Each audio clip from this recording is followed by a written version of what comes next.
মূলধন ঘাটতিতে পড়েছে দেশের সরকারি বেসরকারি ২৪ ব্যাংক। এসব ব্যাংকের মূলধনে সম্মিলিত ঘাটতির পরিমাণ এরই মধ্যে ১.৫ লাখ কোটি টাকা ছাড়িয়েছে। অনেক ব্যাংক আমানতকারীদের টাকা এমন সব খাতে বিনিয়োগ করেছে যেখান থেকে অর্থ ফেরত পাওয়ার সম্ভাবনা নেই বললেই চলে। ফলে পরিশোধিত মূলধনের তুলনায় খেলাপি ঋণের পরিমাণ বেশি হয়ে পড়েছে, যা দেশের ব্যাংকিং খাতে তৈরি করেছে চরম দুরবস্থা।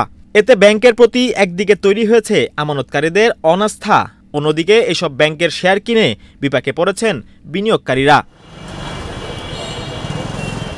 মূলধনে ঘাটতি পড়ায় ব্যাংকগুলোর বিনিয়োগ বা ল্যান্ডিং ক্যাপাসিটি কমে গেছে। শুধু তাই নয়, আর্থিক সক্ষমতা দুর্বল হওয়ায় বিদেশের কোনো ব্যাংক এসব ব্যাংকের সঙ্গে লেনদেন করতে চাইবে না। অন্যদিকে বাংলাদেশের ব্যাংকের বিধিনিষেধের কারণে মূলধন ঘাটতি থাকা অবস্থায় ব্যাংকগুলো তাদের শেয়ার হোল্ডারদের কোনো লভ্যাংশ নিতে পারবেন না। ফলে শেয়ার বাজারের হাজার হাজার বিনিয়োগকারীর লগ্নির টাকা ফেরত পাওয়া নিয়ে তৈরি হয়েছে চরম অনিশ্চয়তা।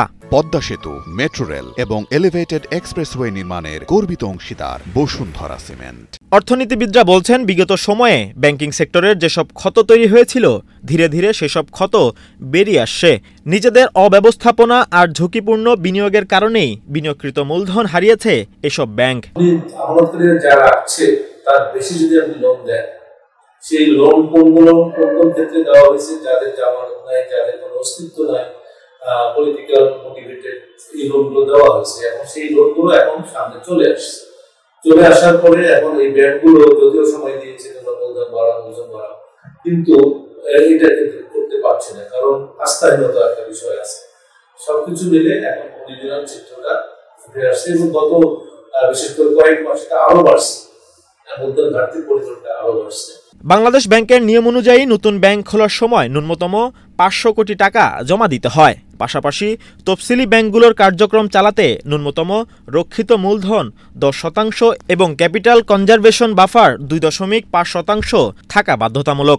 তবে বাস্তবে দেখা গেছে রিস্ক ওয়েটেড ক্যাপিটালের ভিত্তিতে সম্পদের নিরাপত্তা সঞ্চিতি বা ক্যাপিটাল এডিকুয়েসি রেশিও ধরে রাখতে ব্যর্থ হয়েছে এসব।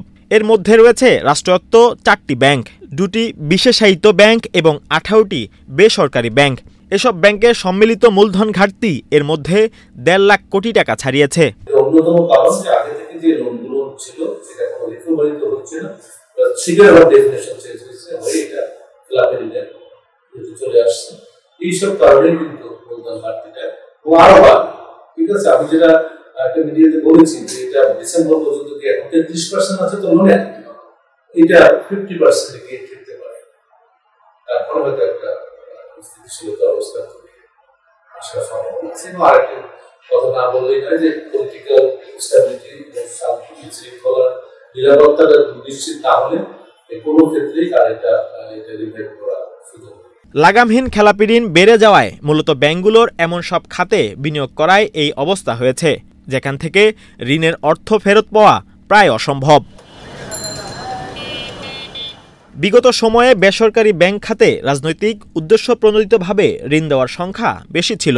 এসব ঋণ আর ফেরত না আসায় বেশ কয়েকটি ব্যাংক মারাত্মক আর্থিক সংকটে পড়েছে।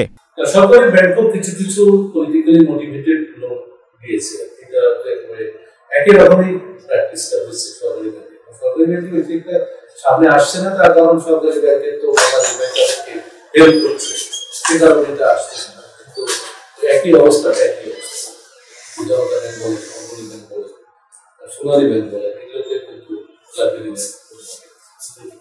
২০২৪ সালের শেষে ২৪ ব্যাংকের মূলধন ঘাটতি ছিল ১,৭২,০০০ কোটি টাকা। তার আগের প্রান্তিকে ১৬ ব্যাংকে মূলধন ঘাটতি ছিল ৫৩,০০০ কোটি টাকা। ইমন হোসেন, বাংলাদেশ প্রতিদিন।